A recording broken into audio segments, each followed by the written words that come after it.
Hello, it is I, Andrea Klunder, the founder, producer, director, content director, etc. at the Creative Imposter Studios.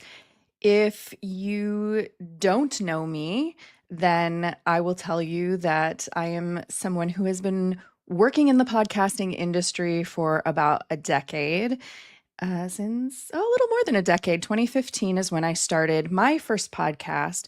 And when I say working in the industry, I don't actually mean working for any media companies or public radio or anything like that. I mean in the indie space, in an independent capacity, is where I have been working in this industry. I started with a simple idea for a podcast, which is the podcast I still have to this day, The Creative Imposter. And from there, that branched into an entire business that I founded, the Creative Imposter Studios. And that business started as a way to help other creative individuals, small business owners, solopreneurs to launch into the world of podcasting as a way to help support their business, their messaging, their brand, etc. From there, that scaled into working with larger nonprofit organizations who wanted to also have a podcast to help build community engagement, to amplify their mission and their messaging. In some cases, it was related to grant reporting and funding and communicating with donors and board members about the good mission driven work that they're doing. And the business itself has sort of taken some twists and turns and manifested itself in a way that I wasn't always necessarily consciously driving. Like, I never started the Creative Imposter thinking that I was going to edit podcasts for other people, for example, until someone asked me to. And then I was like, yeah, let's do that. And I never thought that I would be designing narratively structured series with a storytelling arc over a season and music editing and voiceover narration until somebody asked me. And I was like, yeah, let's do that. And over the years, I have just constantly adapted to what the need is in the marketplace and what people have been asking me for. This has sort of been my MO for a long time, no matter what field or what area of work I have been in. I'm sort of a person who responds to, I'm interested in this thing. Let me see if I can figure it out. And then someone else notices that I'm doing the thing that they're also interested in, and they say, hey, can you help me? And then I say, yes, interesting challenge. Let me see if I can figure that out. So that's a little sneak peek into the way that my brain works. And I titled this live as Sometimes I Feel Like Quitting Podcasting.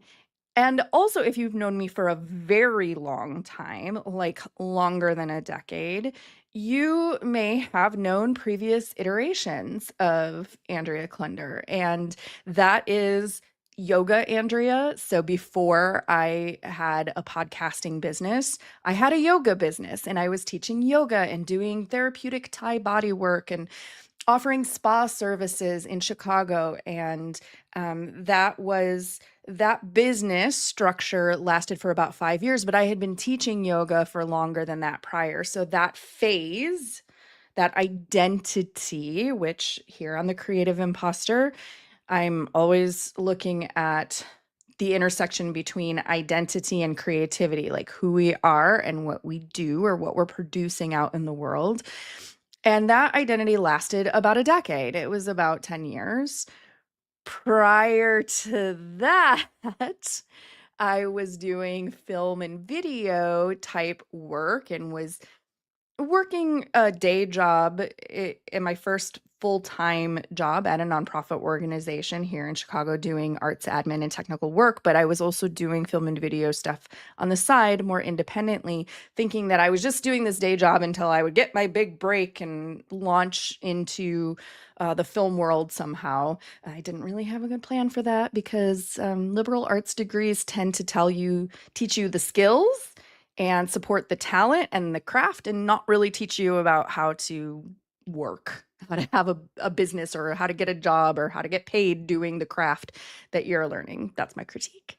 But that was about a decade, and then before that, my whole life prior to that, so like the first, I don't know, 17 years of my life, 18 years of my life was really based around music, singing, theater. I originally went to college to study opera, and that was, the first thing that was the thing that I always thought that I was going to do forever and ever. So I've had these different identity shifts that are always connected to the thing that I'm creating, the thing that I'm doing. And in my adult life, that tends to happen about every 10 years. So if I were to continue to follow the patterns of my adult life, this would be about the time that I would be making an enormous pivot into something seemingly totally unrelated to podcasting. Now, if you happen to be one of my clients or one of my coworkers or one of my collaborators or colleagues, you might be feeling nervous right now that this is leading to some big announcement that I'm throwing in the towel and podcasting is over. Probably not the case, but I am in the midst of a pivot and it feels hard. I guess maybe pivoting in creative entrepreneurship and living a creative life and being self-employed, maybe that's always hard. I don't know. Maybe I'm making it harder than it needs to be. Maybe I am my own problem, but it feels hard for a number of reasons. And I'm going to get super real with you here, which is that today I did not feel like doing a live stream. I have set an intention for this year to be more consistent with my own personal content that is not for on behalf of my clients. So to be more consistent with doing these Thursday live streams, to be more consistent with publishing, for now, weekly episodes of The Creative Imposter. I'm trying to reimagine what I'm going to do with my podcast Envy podcast feed.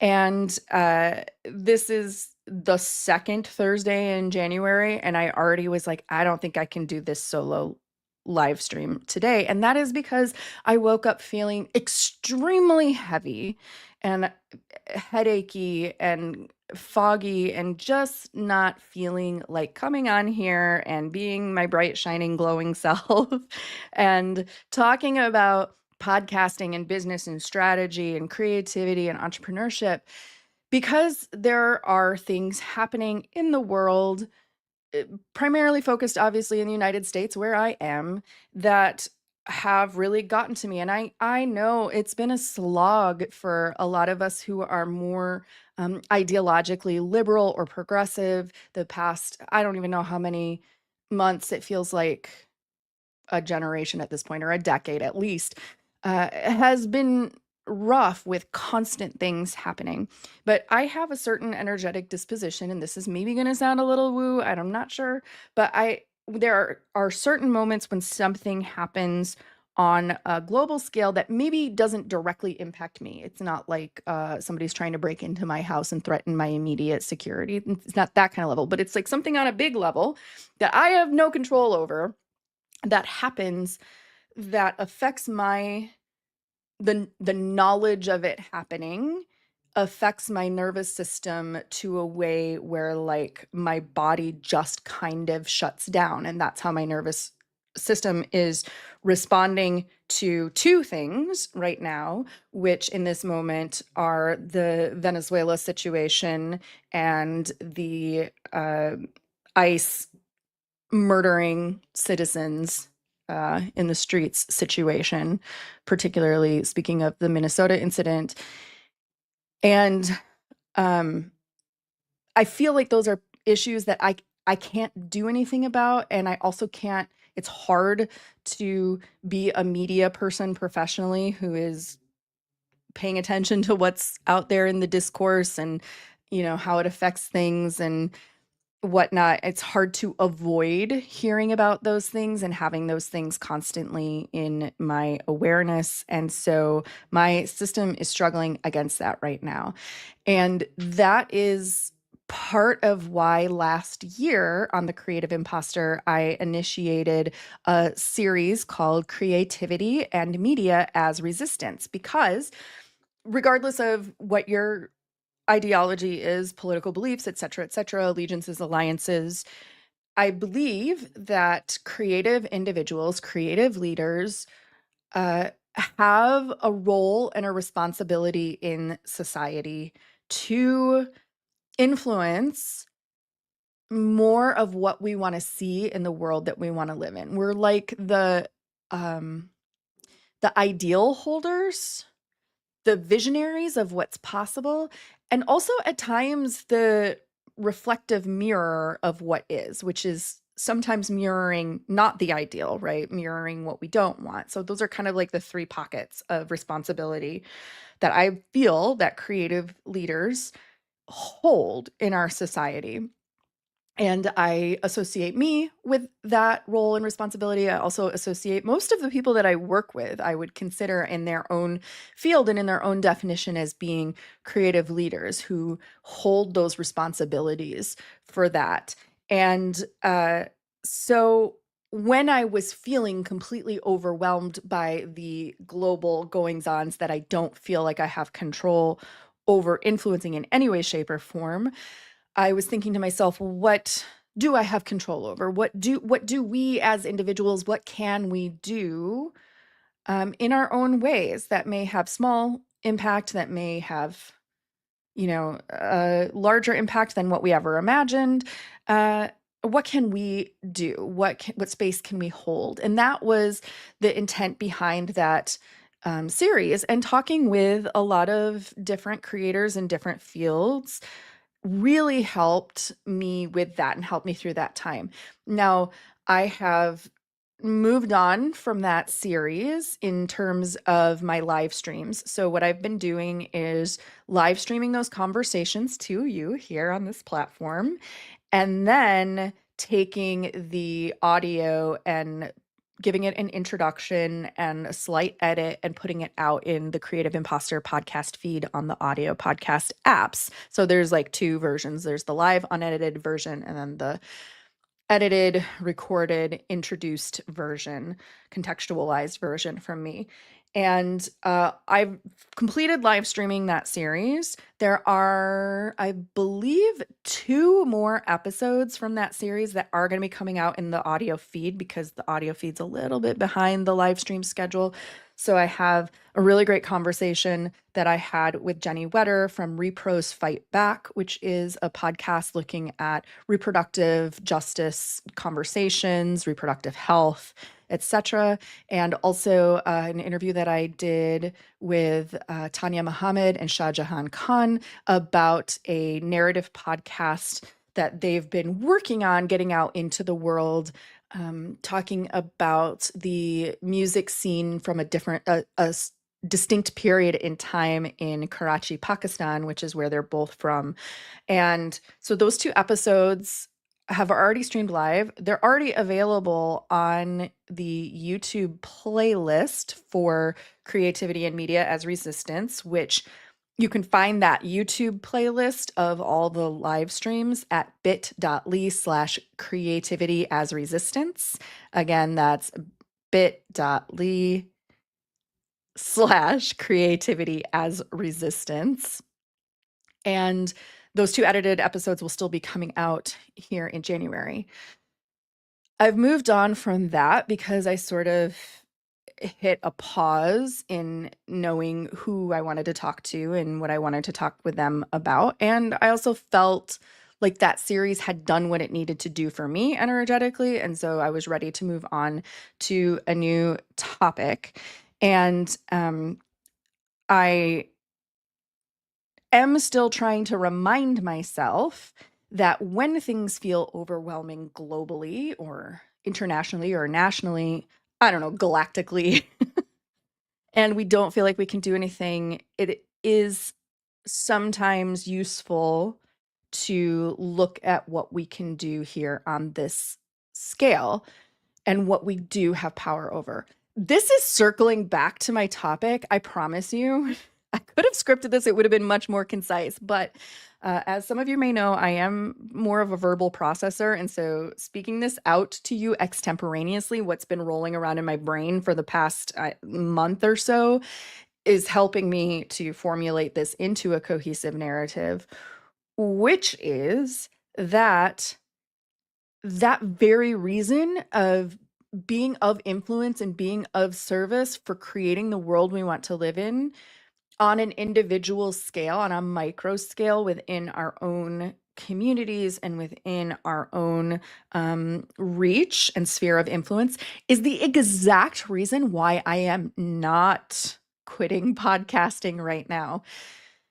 It is the exact reason why, as I've been having some conversations with different people and as I've been really spending some time curating my podcast listening playlist, uh, and what information I am taking in and what discourse and conversation I am taking in, I realized that podcasting is at its own pivot point right now. I feel there was in the industry this like it was kind of like a niche thing for a while, and then like bigger networks and distribution platforms like Spotify and Google and Amazon got into it, and there was all this like big money and visibility and promotional stuff going in certain parts of the industry, not in my part of the industry, but in certain parts of the industry. And it had this big boom, and all these companies and organizations wanted to have their own podcast. During COVID, it got a huge boom because people couldn't go out and do the in-person face-to-face stuff that they were used to doing, conferences and networking and speaking and all this stuff. And so podcasting became the de facto backup plan, the plan B for that, which I think worked marvelously. There was like, I remember a period of time where like nobody could buy a microphone because all the USB microphones were sold everywhere. Like they were never expecting to have that much of a rush on demand of microphones. And that was a terrible time socially and a glorious time for my industry and my business and indie creators. I think we're at a shift again right now where I'm seeing people pulling back. I'm seeing a lot of longtime creators close it down. I'm seeing tons of great content creators inundating their audiences with low budget ads, advertising, trying to get like some kind of slice of whatever that money pie is. I see people wanting to make money right away from their podcasts. I see clients asking me to demonstrate return on investment, which for 4, 5, 6, 7, 8 years they've never asked for before.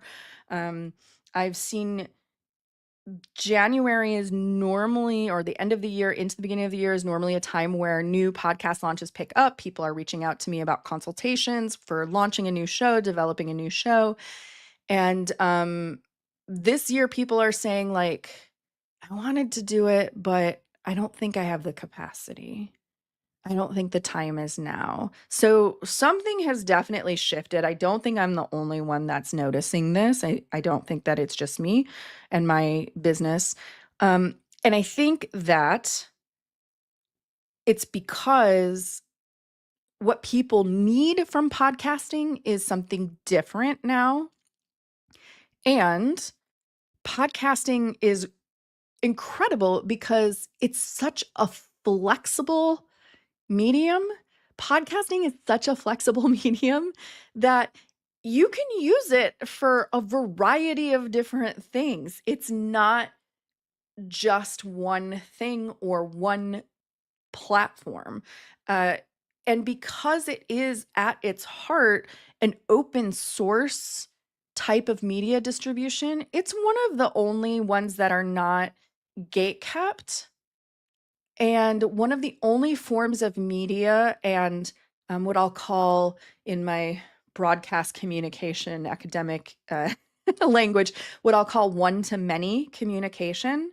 It's one of the only channels and one of the only types of media that is not gate kept exclusively by corporations and networks, and not gate kept in terms of the algorithm. So yes, if you are relying upon TikTok or Instagram or YouTube or what have you, social media platform to get the word out about your podcast, if you are relying on that, then it is algorithmically subjected to the algorithm. But the RSS feed, the type of technology and code that allows your podcast to go to Apple Podcasts and Spotify and all the other third-party platforms, that is yours. That is controlled by you. And when someone subscribes to or follows, depending on the languaging of the app, your feed, your show in that podcast app, the app doesn't decide whether or not you see the next episode when it comes out. The user decides whether or not they see you. Not like when they follow you on Instagram and the algorithm is still deciding whether or not they see your next post and when they see it and in what context. That's not the case with the podcast. And so podcasting is that channel, that medium, that opportunity to create your influence and to be seen and heard for what you want to be seen and heard for. So I am in the middle of a pivot. And I do have 3 asks for you. If you are still with me after 21 minutes and 9 seconds, then I feel pretty confident that you will fit into one of these 3 categories that I am asking for, because I am still having a little bit of a crisis of faith. Like, I've renewed my love for the democratic distribution channel opportunity of podcasting and the opportunity for creatives to use this channel to uphold their societal responsibility to create more of the world that we want to live in at whatever scale their reach can influence. And but I still need some support. I can't just sit over here in my office and do it alone. I just can't. So here are the 3 things that I am looking for. Number 1, I am looking for you, if you have a podcast, you are already podcasting, and your podcast, no matter how long you've been doing it, 6 episodes, 10 years, whatever it is, you have gotten a specific benefit, a specific success that you can confidently attribute either in full or in part to your podcast. What I am not looking for is, oh, I grew my podcast from 0 listeners to 10,000 listeners. That's great. Awesome. Congratulations. Yay. But what I want to know is, what is the win, the success, the outcome of doing that? Some examples might be a book deal. Some examples might be launching a speaking career from your podcast. It could be that you were able to get hired by someone else, partly because of your visibility on your podcast. It could be that you were able to influence a group of people to do an awesome thing because of the podcast. It could be a story that you have of someone in your audience whose life was fundamentally changed because of the work that you are doing in the world. There's so many different possibilities, and I am collecting those very specific stories. I want to know what successes, what wins, what amazing things have happened in part or in full because of your podcast. So those are number 1 people. I want you to reach out to me. You can DM me on whatever platform that you're on, or you can send an email to Andrea@infuselife.net. Let me put it up on the screen. Why, StreamYard, are you putting things on a 10-second timer? Ugh. Andrea@infuselife.net to email me, or you can DM me. The second thing, or actually what I will say, another way that you can reach out to me is if you use this form, which is for category number 2 of the help that I need. You can actually book a time directly on my calendar to tell me about your podcasting success.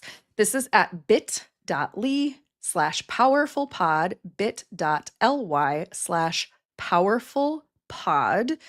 And this form is actually designed for category number 2 of people that I'm looking for. Category number 2 is if you have a podcast or you've been thinking about creating a podcast for a while, but you are stuck somewhere. So whether you're already podcasting or you're thinking about a podcast, you're stuck. You're stuck on a question, a concern, a worry, a mystery. Um, you feel like you need some outside perspective to get you to that next stage of whatever it is that you're working on. That is person number 2 that I want. You have a podcast or you're thinking about podcasting and you're stuck somewhere and you're looking for what is next. How can I get past this point, and move forward? That's what this form, bit.ly/powerfulpod, is for you to schedule a 30-minute time with me. It is one-on-one time. It is completely free. There is no obligation, and it is not a sales pitch. I am not going to pitch you on my services. If you ask me about services, I can tell you about them, if you're curious, if that might be helpful for you. But it is literally just a consultation to see if we can get you over that hump into the next step, to give you some outside expert perspective. So that's what that is for. If you're in category number 1 of what I'm looking for, which is the person who already has a podcasting success story, you can still use that form and just type NA in the questions that don't apply to you. And you can still book that 30-minute time with me and we can talk through what your thing is. And if I think it would make a good podcast episode, then I will schedule a live stream to talk through that with you. So you can use that form for both of those categories. You have a podcast and a success story, or you have a podcast or are thinking about a podcast and have a challenge and need a boost from an outside expert perspective.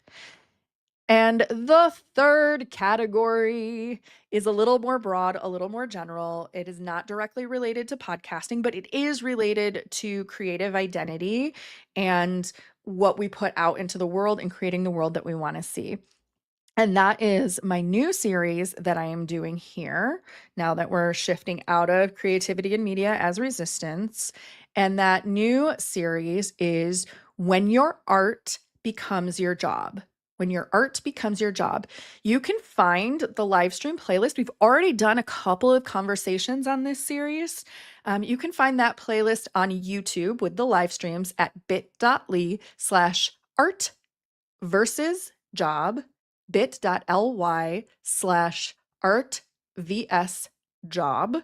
And I am looking for people who, I'm defining art as the thing you create, the thing you're passionate about, your mission, the thing that you believe in, the thing that you used to do for fun and enjoyment that you found a way to turn into a paycheck for better or for worse. And I'm defining job as a job inside of a company or organization or a business or something that you do that becomes a consistent responsibility or obligation. So even if it is that you turned your art into a podcast and you're not making money directly from that podcast, but you still are showing up consistently with a set expectation of podcasting about this topic, that's who I want to talk to. And I want to talk to people very candidly who are open to being honest and vulnerable about the best parts of doing that and the worst parts of doing that. As someone who has done that multiple times,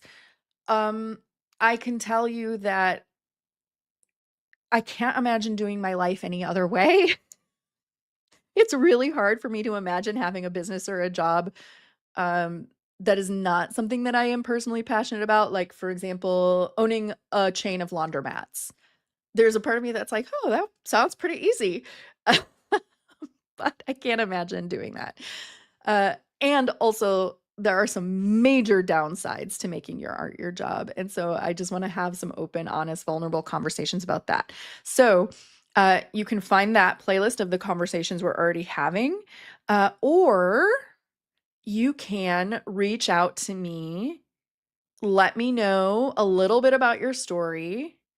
And if it makes sense, we can book an episode for a future Thursday live stream that will become a podcast episode about that. And I'll pop my email back up on the screen.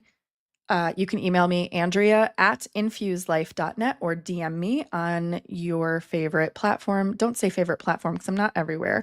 I check Instagram DMs and I check LinkedIn DMs. So LinkedIn and Instagram are the two places where you can DM me, or you can send me an email, reach out, let me know if you have a story about when your art becomes your job, and we'll see if that is a good way for us to get connected.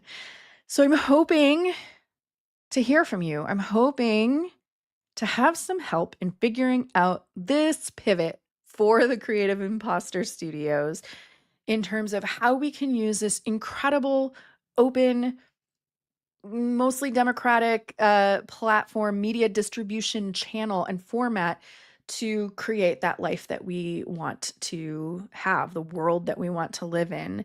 And I do want to close this out with something that maybe I should have started with. I don't know. Are unboxing videos still a thing? Is that still popular, or am I like way behind in the like 2010s? I'm not sure.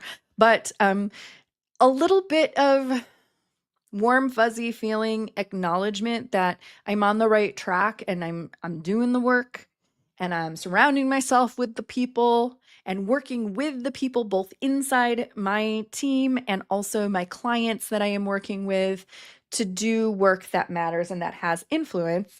Our latest award, because we're an award-winning podcast production studio and agency, we were recognized for the first time by the Anthem Awards. And the Anthem Awards are not podcasting specific. Podcasting is one of their categories, but they really exist to amplify and acknowledge the work of creators, organizations, companies who are doing that social impact type of work and influencing positive change in the world through their messaging, through their campaigns, through their media.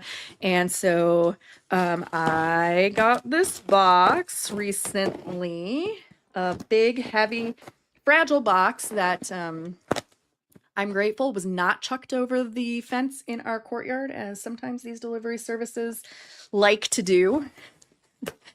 And I have not seen what these awards look like in person, even though I have seen a lot of people with them online and on social media, because I have friends, including, I believe, Jenny Wetter from Repros Fight Back, who was on this live stream weeks ago and who will be in the podcast feed soon. I believe Repros Fight Back just also won an Anthem Award. And this award, packing peanuts. Let's see, it's a big old box. Packing peanuts. Oh, got another box inside a box. Oh, this is heavy.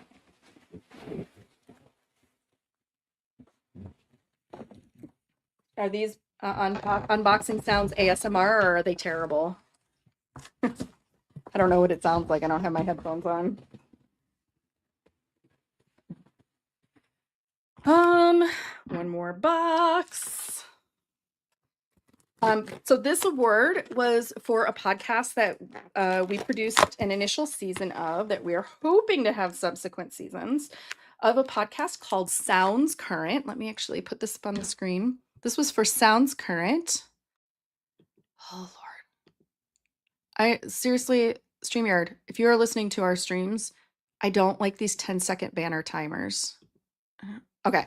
Sounds Current podcast, which you can find in your favorite podcast app, was created by the Del Sol Quartet, which is a contemporary chamber music string quartet based out of the San Francisco Bay Area.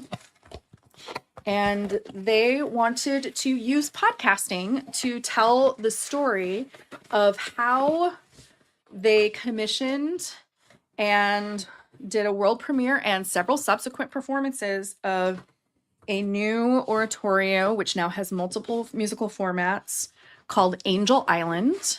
That is about the history and present day implications of one of the biggest immigration detention centers, which was on Angel Island in the San Francisco Bay, which is now a state park and memorial.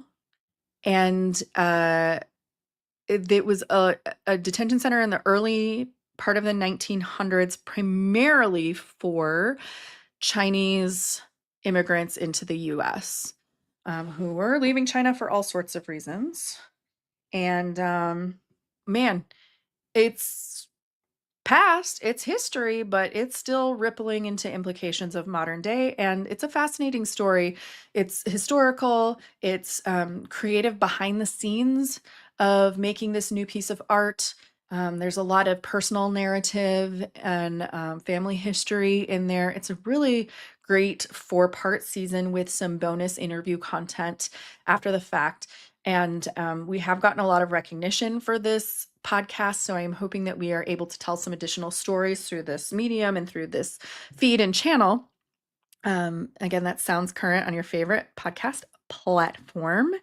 And this was our latest recognition. Ooh, look at this fancy box. I have a problem with whenever we get an award and it comes in a fancy box like this. And obviously I take the award out of the box. I don't want to throw these boxes away, but I don't know what to do with them. This is a big problem. Anyways, they just feel too nice to get rid of. I mean, come on, satin lining inside. You can't throw this away. I don't know what to do with that. All right, here we are. Care instructions in our little chamois cloth. Here it is in the box. This looks gorgeous. Y'all. What? This is this is giving Signal Awards a run for their money. I love how this award looks. It's so cool. Okay, here's the question. Did they get the plate right? 5th Annual Anthem Awards 2025 Silver winner, awareness categories, podcast or audio. This trophy I ordered for our technical director who did a lot of heavy lifting on this show, Edwin R. Ruiz. He did great audio work, a lot of consulting on the sound design and tweaking so many tracks of audio to get those sounds just right. So Sounds Current, Angel Island. This is Edwin's trophy. And I am guessing that the second box that's in there is my trophy. So I am in love with this award. It's so pretty. Do you think I should set up a shelf in my background instead of having this screen here? Should I put a shelf here that has that award on it? I should. In any case, thank you to the Anthem Awards and thank you to Del Sol Quartet. Thank you to everyone who worked on this show and to everyone who made it possible. I do encourage you, if you haven't listened to it, go listen to it. It's just 4 episodes, less than 4 hours of your life. And I think it's a really enjoyable and interesting listen. So for someone who did not want to do a live stream today, I talked for a long time. I always think I'm going to do a short solo, and then it ends up being like 40 minutes. Okay, so please, if you are listening to this, if you're watching this on a platform like YouTube or like LinkedIn, reach out to me. Let me know if you are one of those 3 people that I need to connect with, or if you have an introduction to someone that you think I should connect with. That would be fantastic. Again, you have a podcast and you have a specific measurable success result that you can tell me about related to your podcast. You have a podcast or are thinking of a podcast, but you are stuck somewhere and need some free 30-minute consultation from an outside expert source, me. Or 3, you want to talk on The Creative Imposter about when your art becomes your job. So if that's you or if that's someone you know, please reach out, make the introduction, etc., etc. You can always learn more about the services that we're offering for podcasters and for creatives at thecreativeimposter.com. And This is the live stream version. This will be coming out in the podcast feed as a lightly edited audio version in a couple of weeks. And if you're listening to the audio version of this, please know that invitation is still standing for people to reach out to me on these various topics. And I don't know. I'm honestly hopeful and nervous about what 2026 has in store for us. So, if you are also feeling like things are changing in the work that you're doing or that you're in a pivot, tell me that too, because man, is it just me? Is it just podcasting? I don't know. It feels like things are changing and the pivot is hard, but somehow we'll get through to the other side. All right. Thank you so much. The Creative Imposter is produced, edited, written, hosted, all the things by me, Andrea Klunder. Our technical director is Edwin Ruiz, and our theme music in the audio version. Our theme music is by Jovia Armstrong, and I thank you so much for listening, so much for watching. And this week, no, take care of your nervous system. All right? Okay. See you next time.